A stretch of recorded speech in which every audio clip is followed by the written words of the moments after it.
Earth, the third planet from the sun. For uncounted thousands of years, men looked to the sky and wondered if they were alone. Finally, there were machines that could travel into space.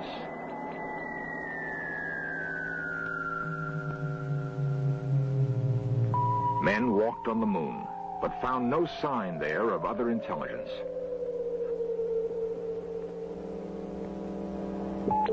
But there are 8 other planets moving around the same sun that kindled life on Earth. Could it have happened only on our planet? A spark that could evolve into intelligence?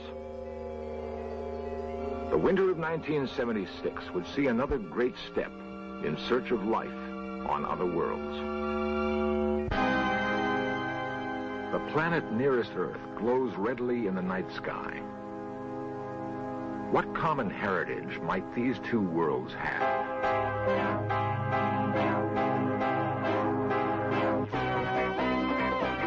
This series presents information based in part on theory and conjecture.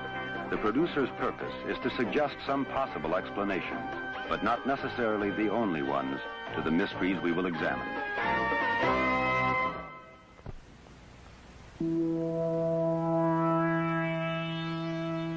The first sunrise for mankind occurred more than 3 million years ago. Long, long before there were men, the sun was an insignificant cluster of dust and gas.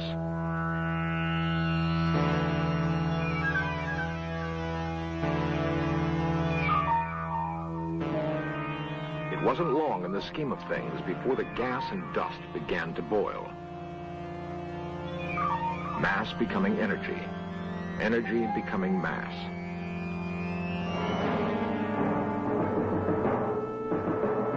Other forces were at work as pressures built, and the infant sun was at war with itself.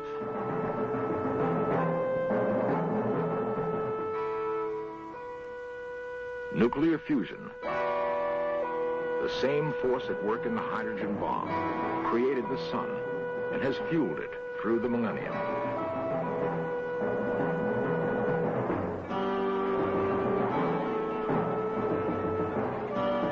In the convulsion of birth, great mass and enormous energy must have been thrown off into space.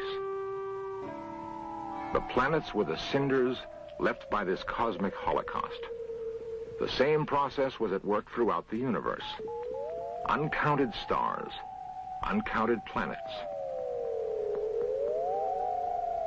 uncounted possibilities for life. Probes have been sent into space, and new mathematics invented to help understand the dynamics of the universe. Most of what is known about space has been learned only in the latter half of this century. It would be arrogant to suppose, therefore, that we've done more than begin to ask the right questions. Of course, there's never been a shortage of answers. Before men had space probes and computers, they had imaginations. Georges Méliès was a pioneering filmmaker. In the first quarter of the century that would see men actually walk on the moon, he created a vision of what that event might be like.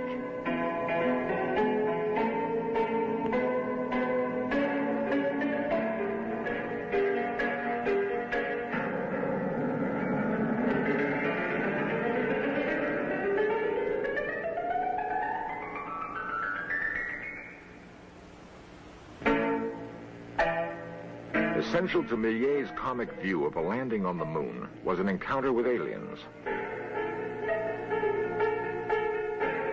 Such encounters have been dreamed of with mingled fear and hope for a long time.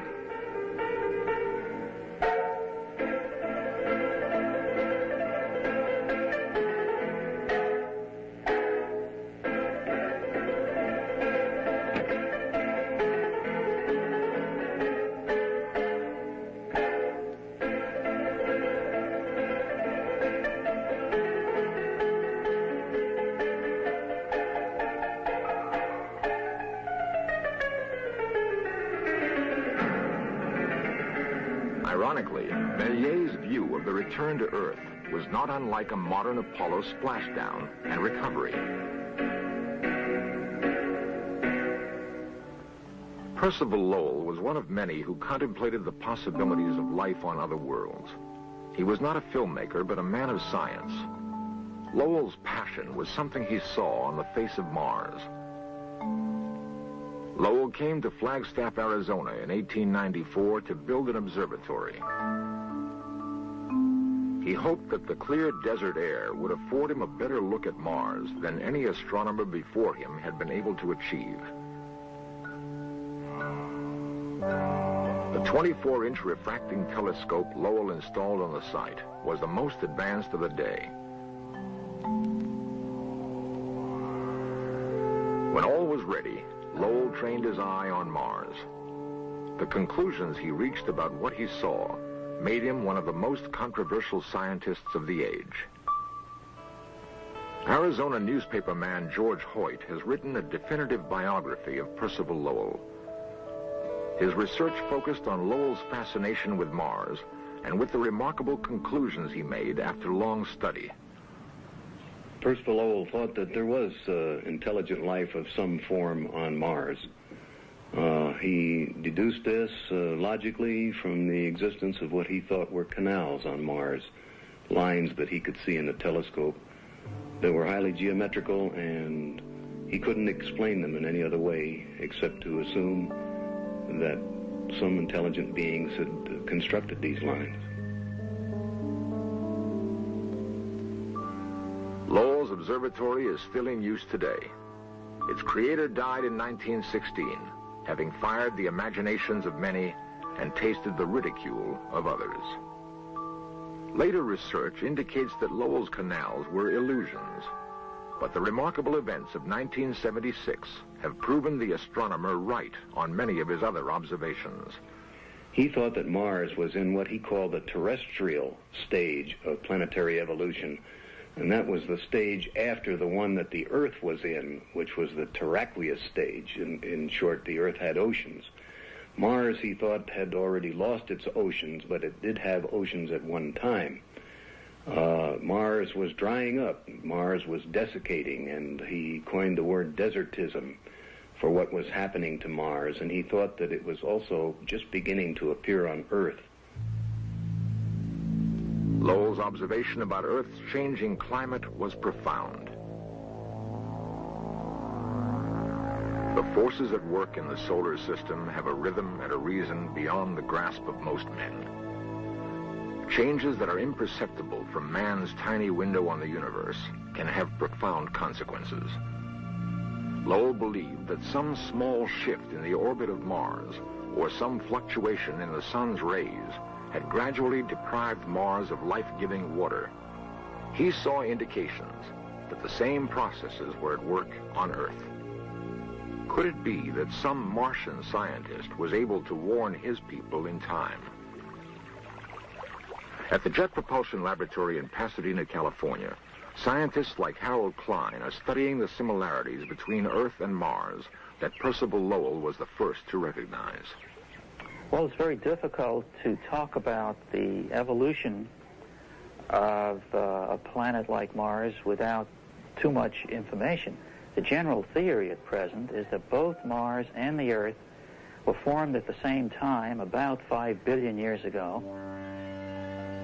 One would then postulate that at the beginning, when the solar system was created, Mars had a much denser atmosphere than it has now, and that in many ways it was much more similar to the Earth, and perhaps, therefore, was conducive to the origin of life on that planet, as we believe was the case on this planet.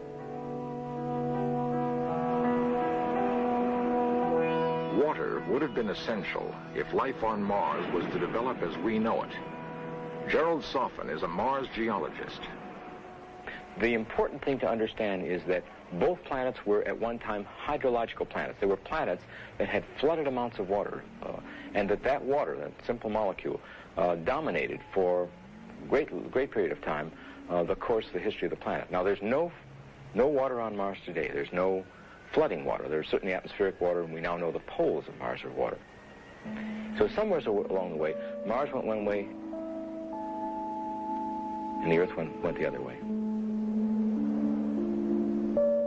What effect might the radical change in the Martian environment have had on life there? We're asking the question, if there is life on Mars, was it a separate event from the evolution of life on Earth?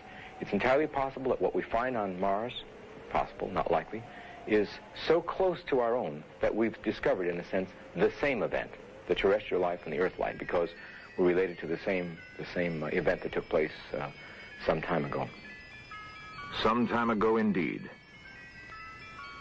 And the question remains, could the birth of the sun some 5 billion years ago have given life to two worlds instead of one?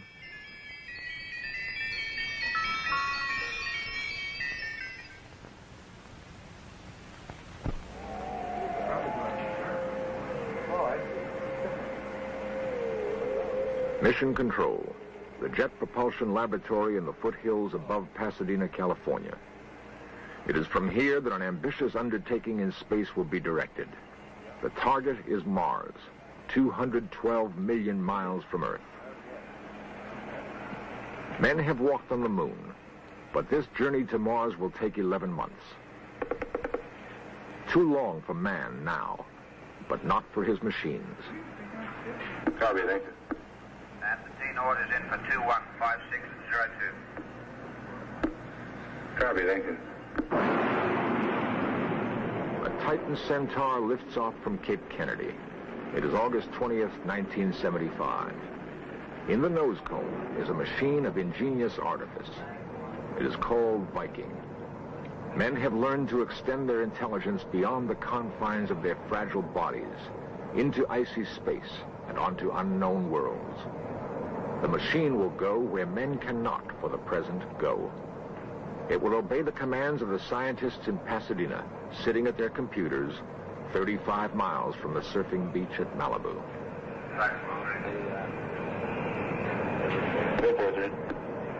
Roger, 211350. We have 3 and 4 out of luck. The voyage itself is largely uneventful. Soon, however, the command center at Pasadena will be alive with activity. Yeah, Art, looking at the, I got the sheet here with me for the ranging for today. Okay. First range, 8.27089. Okay, how are the correlation voltages? 10 months from liftoff, Viking 1 enters the orbit of Mars. An instrument package descends to the surface and awaits instructions from Earth. Contact. Now, we chose Mars primarily because Mars is, I guess you would call Mars our true sister planet to Earth. The biology that we know in the universe is focused mostly on the Earth. That's the only life that we know. Our life, we terrestrial beings, we the trees, and we the people. And our candidate for a search began with Mars. 8.27089. The first Viking lander is joined by a second 6 weeks later. With infrared sensors and special television cameras, men get their first close look at Mars. 97. Second power. Calibrate out the effects of the solar corona. Soil samples yield particularly fascinating results. The data from both landers can be interpreted as being due to living organisms, can also be interpreted from what we now know as being due to some kind of very active surface chemistry going on the planet. In Pasadena, a mock-up of the Viking lander is used to rehearse every move the real lander would be required to make.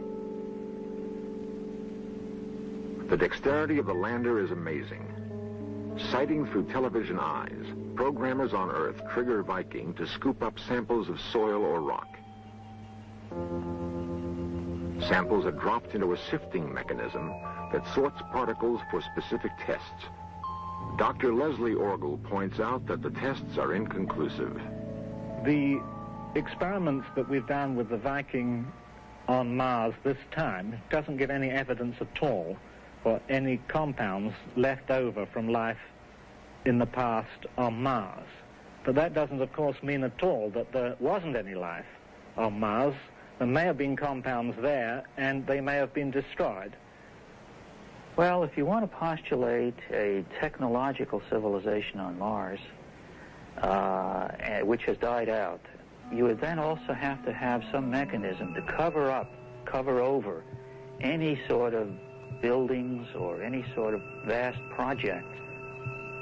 It is conceivable that you might have had such a civilization which then got covered up by some cataclysmic event such as a massive Mars quake which completely covered over everything, and that all the artifacts of your ancient civilization are unburied in some way.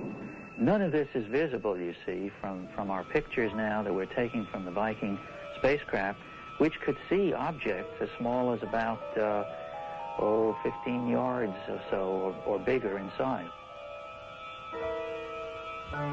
The Viking scientists believe that the Martian sky must have once resembled our own. Whether some natural catastrophe obliterated an ancient Mars civilization, we don't know.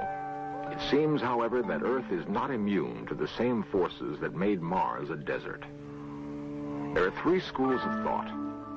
Some believe a slight tilt in the Earth's axis is bringing on a new ice age. Others feel the Earth's climate is drying and the deserts are slowly encroaching on population centers. Another view is that men have so altered the natural environment, no one can predict the future. Tons of pollution pour into the air from the great cities of Earth. The problem has been only recently recognized, and the effects of man's tampering can only be guessed at.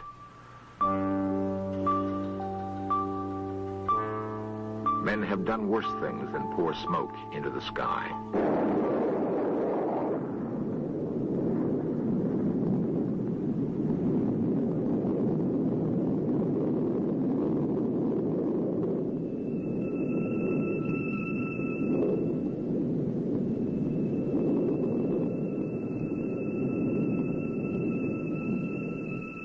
It is possible that all of Earth may one day resemble the Southwest American desert.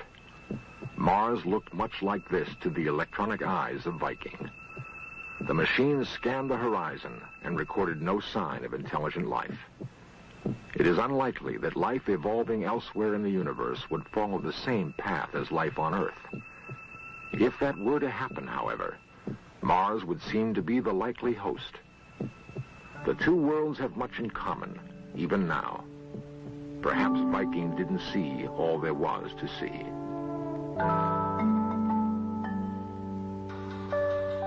Beyond that, could men recognize the works of a civilization radically different from his own?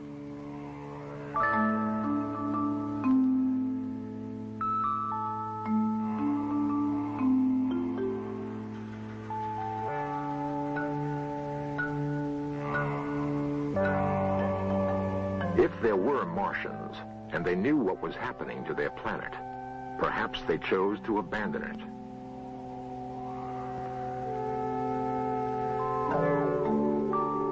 On Earth, men have developed the technology to create orbiting habitats.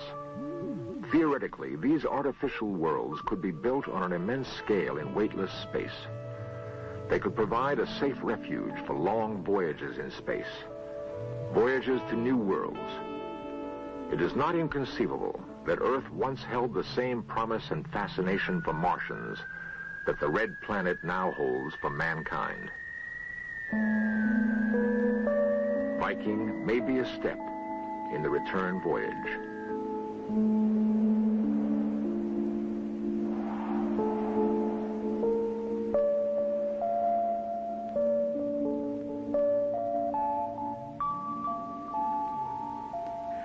This is the beginning. This is really truly the beginning. Regardless of what happens next year or even a decade from now, we have started what will become an adventure of mankind in searching for not only the lowly forms of life, but eventually, I think, to search for intelligent life. This is one of the milestones in the course of human destiny to find cousins. It is the inevitable path of man's destiny that he will explore the heavens. We're only now talking about the timetable. We'll adapt the environment to ourselves. We will change the atmosphere. We'll do what is called planetary engineering. It doesn't exist yet, but it will someday. For example, with all that water at the pole of Mars, there's no point in leaving it frozen there. We might as well melt it and form an ocean. And that's not so fantastic. It's possible to dream about things like that. It is also possible to dream that should we reshape the Martian landscape, we would be settling an old account. Perhaps they did as much for us once. If we, on the other hand, are unique in the universe, the time is approaching when we can spread our kind to the stars.